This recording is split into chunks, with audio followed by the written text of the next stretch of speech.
Hey, faithful listener. Thanks for tuning in to the P40 Ministries Daily Podcast. This podcast is dedicated to helping you grow spiritually so you can grow personally. Let's grow together by building a consistent Bible reading routine. This is Jenn, your host, and today we will be discussing the book of Exodus.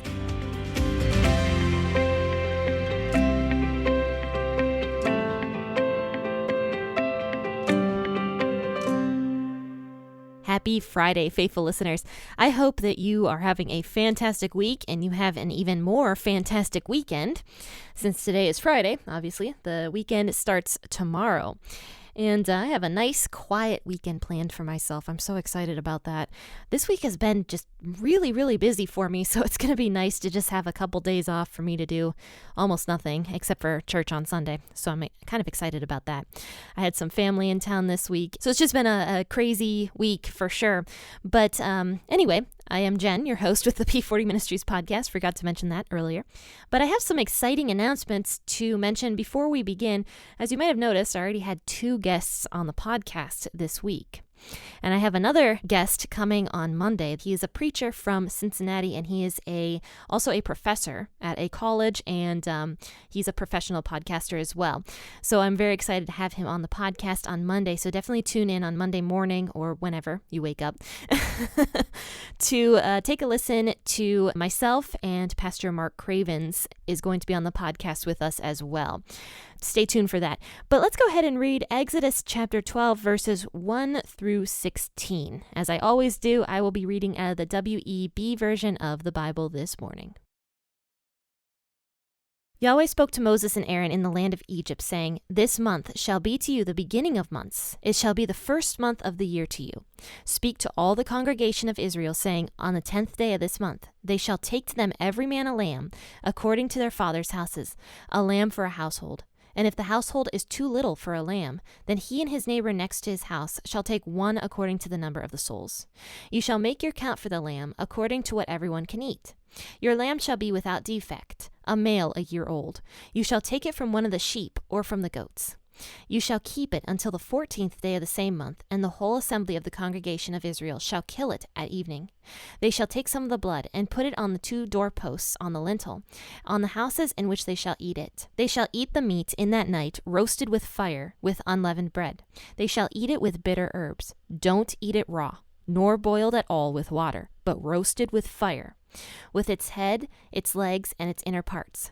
You shall let nothing of it remain until the morning, but that which remains of it until the morning you shall burn with fire.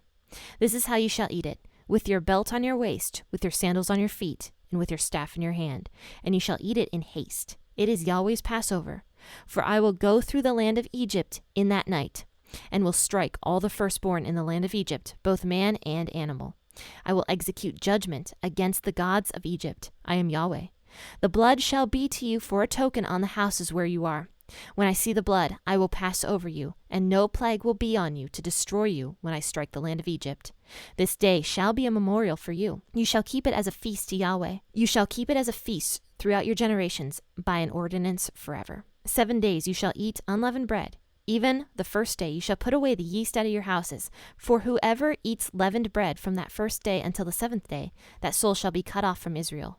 In the first day there shall be to you a holy convocation, and in the 7th day a holy convocation. No kind of work shall be done in them, except that which every man must eat. Only that may be done by you."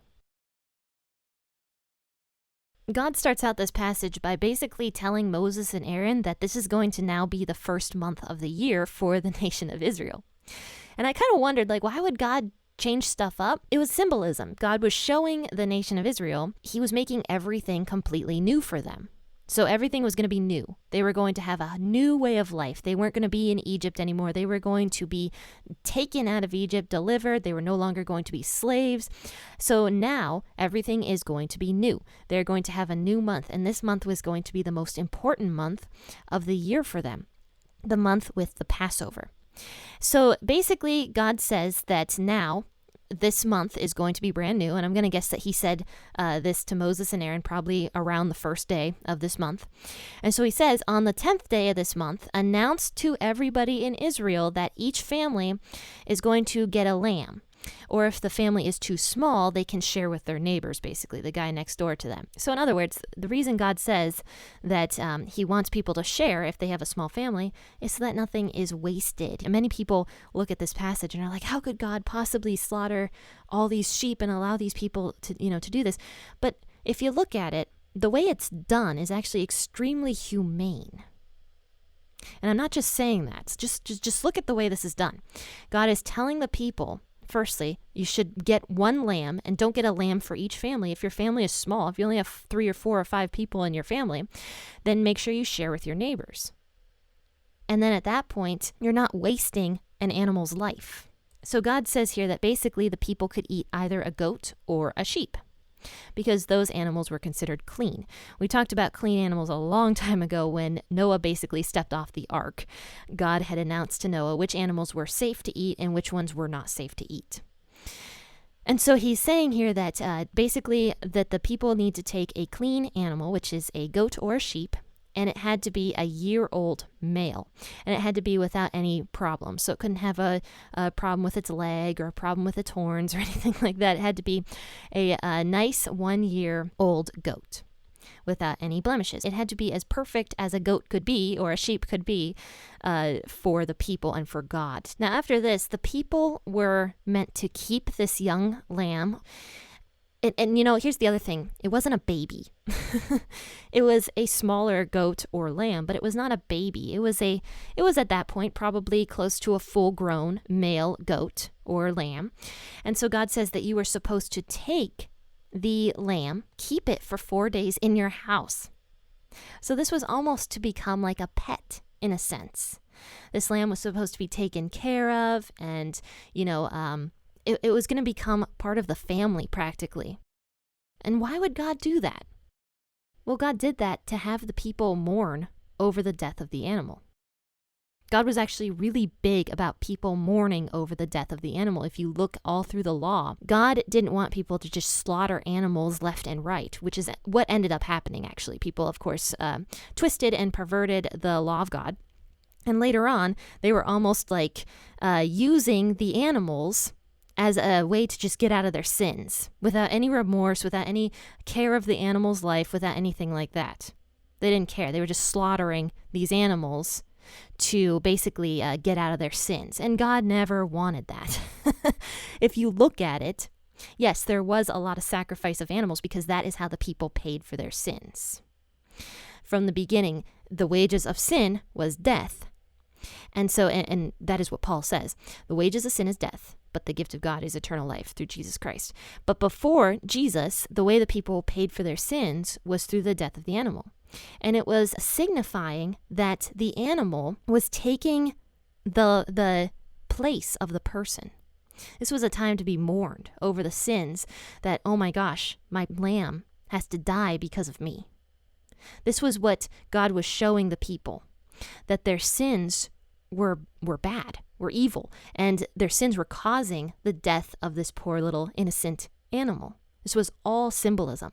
And of course, later on, the people just don't get it, slaughtering animals, and God ends up doing away with sacrificing because it just got so perverted. God says later on that he hated the sacrifices. I can't specifically remember where he says that. I think he actually mentions that a few times throughout some of the prophets later on. And at that point, that is when Jesus has to be sent to become the ultimate sacrifice, and animal sacrifice just was done away with because it was just completely wrong at that point. It was not done in the correct way. So God tells the people to make this little lamb their pet. For 4 days, they're supposed to care for this little lamb and make it become part of their family. And then on the 4th day, they are meant to, at that point, kill the lamb and then eat it. And not eat it raw because, I'm sure people did that back then, not understanding hygiene. God says, don't eat it raw, don't eat it boiled, don't boil it in water. Eat it roasted, put it in the oven, make the fire Like, eat it safely. And so he says, make sure that it's safe to eat. And then at that point, God actually says to the people that they should take the blood of the lamb and put it in a bowl. Like, make sure that everything is in a bowl. Take a bunch of like hyssop, which is basically a bunch of weeds, dip it into the basin, and then mark the door frames. And actually, this is why I'm bringing Pastor Mark Cravens on the podcast with me on Monday. We're going to actually talk a little bit more about what that blood means and what that blood signified on the doorposts. And we have to also remember that the Egyptian people, if they're seeing this, they would have been appalled because they worshipped these animals. So God is also making the Israeli people and the Egyptians that turned to God during all this to step out in faith and not worry about what the Egyptians are thinking. Because if you remember, actually, a while back, Moses said to Pharaoh, what, are we going to slaughter animals and the people stone us during that time? So the Egyptian people would not have liked this. God is also making the people step out in faith and do this act and show the Egyptian people that, God is greater than their sheep god. The people are to mark their doorposts with the blood, and when God calls him in the WEB version, the destroyer, when the destroyer goes out, so basically the angel of death, goes out and sees the blood on the doorposts, that angel will pass over those houses, which is why this is called the Passover. You pass over the houses. And so that angel will basically only strike the firstborns of the people who did not do this. And we know that some of the Egyptian people did listen to Moses. We know this because the Egyptian people were hearing what was going on when Moses and Aaron were speaking, and many of them did fear God's word and turned away from their own gods, their fake gods, and worshipped Yahweh. And so now, in a big show of faith, the Israeli community was to show that they worshipped God, Now, the people are meant to eat this lamb. It says quickly, in haste, and also with their belt on their waist and their staff in their hand. Basically, God's saying, pack your bags, you're getting out of here. So he's saying, make sure you have a packed bag. Make sure that you are ready to go. Because as soon as this is done, the Egyptians are going to throw you out. They're going to throw you out. And the people were supposed to eat in haste because they don't know when this is going to happen, when they're going to be thrown out of their houses. And so just God's like, don't lollygag. Just get this done with. Make sure your bags are packed. Make sure your shoes are on. And make sure you're ready to get out of your houses because you're going to be gone. You're going to be gone the second that the angel of death has passed. You're going to be out of there because Pharaoh and the Egyptians are going to just throw you out. They're not going to want you there anymore. And not only are they going to throw them out, but they're also going to give them all their jewelry and stuff like that. It's kind of funny. But God says that this observance is going to be called the Lord's Passover because he passed over the houses of the people who loved him, who obeyed him during this entire process. And he says that the blood you have placed on the doorposts will be proof that you obeyed me. That's what he says here in verse 13. And when I see the blood, I will pass over you, and I will not destroy your firstborn when I smite the land of Egypt. And that is what it says here. And I actually switched over to the Living Bible translation. I really like this one. This version is actually almost more like a paraphrase, and I do like it for context and stuff like that. So God says, celebrate this event every single year as a permanent law to remind you of everything, to remind you of my power, to remind you that you've been delivered. This is going to be a celebration for you. This is going to be a time for you to celebrate this event. And on top of this, the people get to take a couple days off. God says, don't work on the days except to prepare food. He mentions that later on. He says, don't do any work. Like make this a celebration, and you're going to perform this for year after year after year. And we still perform this to this day. Passover is very, very close to Easter when Jesus died. And, it's so interesting, just the parallels between the Passover lamb and Jesus. It's definitely, Jesus' life was definitely meant to signify the Passover lamb for sure. In fact, Jesus declares himself the Passover lamb at his Passover celebration with his disciples. when he says, "This is my body broken for you." And I can't get credit for that one. Actually, when I was, once again, going to mention Pastor Mark Cravens, who's going to be on Monday. But when I talked to him today, he mentioned that. I thought that was really cool, that Jesus himself does mention that he is the Passover lamb when he takes that bread and breaks it and says, "This is my body." Because that's the Passover feast. And Jesus is saying, I am the Passover lamb. So I thought that was pretty cool. So basically, the people were meant to do this and celebrate it for many, many years as a lasting Passover celebration forever. And we still do this. So, this is still happening to this day, thousands and thousands of years later. Now, right after this, God mentions that the people were also meant to eat unleavened bread. And this is because, there's so many things we could talk about with this. It's so crazy how deep you could get with just these few verses here in the Bible. But basically, God is saying the unleavened bread you are supposed to bake and eat very quickly. Now, part of this was because, God had told the people, pack your bags, get out, right? But also, unleavened bread was so easy to make. It's so easy to make. I actually looked up a recipe for it this past Easter because I thought it would be cool to make some. I'd never ended up making it, but I always do that. I look up stuff I'm going to do and never end up doing it. But anyway, I looked up a recipe for basically the matzah bread, the cracker type stuff. It is so stinking easy to make. You just roll the dough out, you put some salt in it, you put some oil and water, and then you bake it for 2 minutes. That's literally the entire recipe. And oh my gosh, it's so simple to make, and it's really, really good actually. I really like those little crackers. They're kind of delicious, especially with some salt. Very good. So God tells the people to do this because it's very fast. It's very easy to make. And you can make it in large quantities as well. And it bakes in 5 minutes, right? You just flip it over and you bake it for another 2 minutes. It's done so stinking quickly. And then you have a bunch for your entire family. And so God says to take it with them on their journey as well. So they're supposed to eat it for 10 days. Now, another thing that's kind of cool about this is the leaven is actually yeast, right? So no yeast in the bread. And I've actually made bread before with yeast in it, of course. And oh my gosh, it takes hours. It takes so freaking long to make this bread that sometimes I'm like, it's not even worth it. I'm just going to go buy bread from the store. But you have to rise it, and then you have to do something else, and then you have to rise it again. And it takes 4 hours to make just one stupid loaf of bread. I'm exaggerating a little bit. And I don't have a bread maker, so of course I just put it in the oven and stuff. But I don't know, it's just, it takes a long time to make the bread. But sorry, I was going to signify something else. But also, yeast goes bad after a while. It goes actually kind of bad. It's sort of like I forget the name of it, but it's something that actually can go bad and make you really sick if you eat it after its expiration date. So once a year, God tells the people, get rid of all that yeast. Get rid of it because it's no longer going to be good. So it's also a health benefit that God's telling the people to get rid of all the yeast. Because, people shouldn't be eating it past the expiration date. And, back then they wouldn't have known that because they didn't have the same health understanding that we have nowadays. So God's telling the people, get rid of the yeast. Make sure you guys don't get sick for the rest of the year.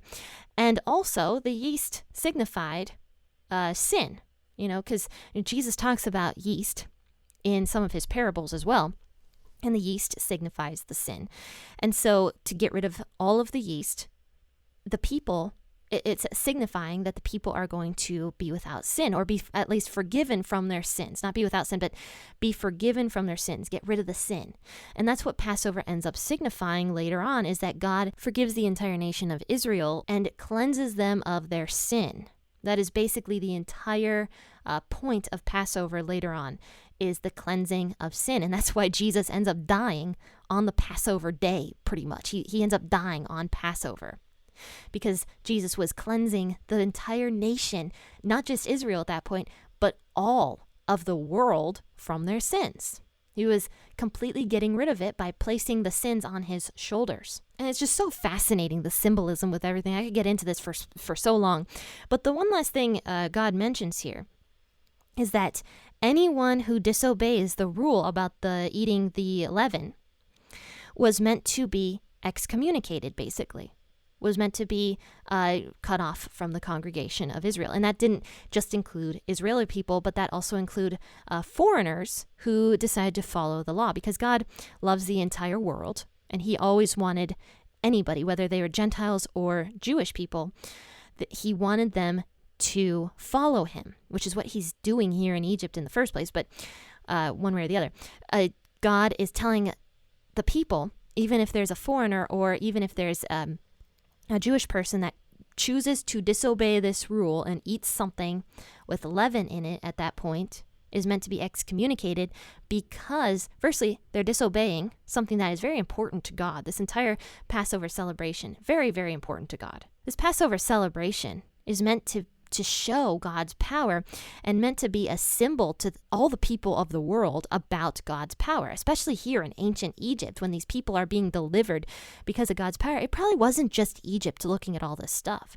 I mean, think about the other nations that were probably hearing about these crazy things that were happening.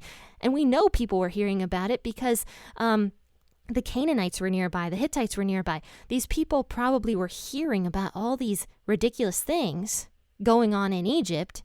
And so the people are meant to obey God. The followers of God are meant to obey God because they are showing the nations around the world what it means to be a follower of God. But friends, this is a really in-depth topic, and it's really interesting when you really look at the bones of it and what God was doing here with letting the people have days off each year, and making.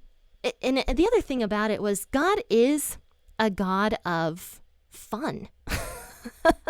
He's taking the nation of Israel out of Egypt, making those who were once slaves allowed to have days off. How fun is that per year? And then we also see other festivals much later on that we'll talk about that God ends up giving to the people. And they were also supposed to take days off for those as well and not do any work and celebrate, And yes, the Passover was meant to be more of a somber celebration than some of the other ones, but God still, he's not like the Egyptians. When they were slaves in Egypt, they couldn't even have a day off. They couldn't even have 3 days off to go into the wilderness to worship God. And now immediately God is giving them days off. Immediately God is giving these people days off. So would these people rather stay in Egypt and be slaves to a horrible Pharaoh that won't even let them have days off and put them to intense work labor? Or would they rather follow God, who gives them days off, who is merciful to them, who provides for them, who does this and that and everything else, who gives them food, who gives them health regulations that they won't get sick? And people think that God is so mean and so this and so that, but look at what the Hebrews were coming from. They were coming from a land of complete and total slavery that didn't even let them have 3 days off to go into the wilderness. 3 days. It's just very interesting to me, but I could ramble about this forever, and we are way over time. So I am going to stop while I'm ahead, and we will talk more about this on Monday. So join me then at 6 a.m. is when I air the podcast episode, but obviously you can listen in at any time that you want to. But friends and faithful listeners, if you haven't taken a look at the Out of the Mire devotional that I just wrote, please do so. It is available on Amazon Prime, and I would love for you guys to take a look at it. It is great for women who are going through depression, who are going through hopelessness, purposelessness, anything like that. This is a great devotional to do, and you can do it alone or you can do it with your church. If you want to start a study group at your church, this is a great one to consider for women who are struggling. And so if you haven't taken a look at that, please do. I'm going to drop a link to that in the bio of this podcast episode so you can see if that is something that interests you.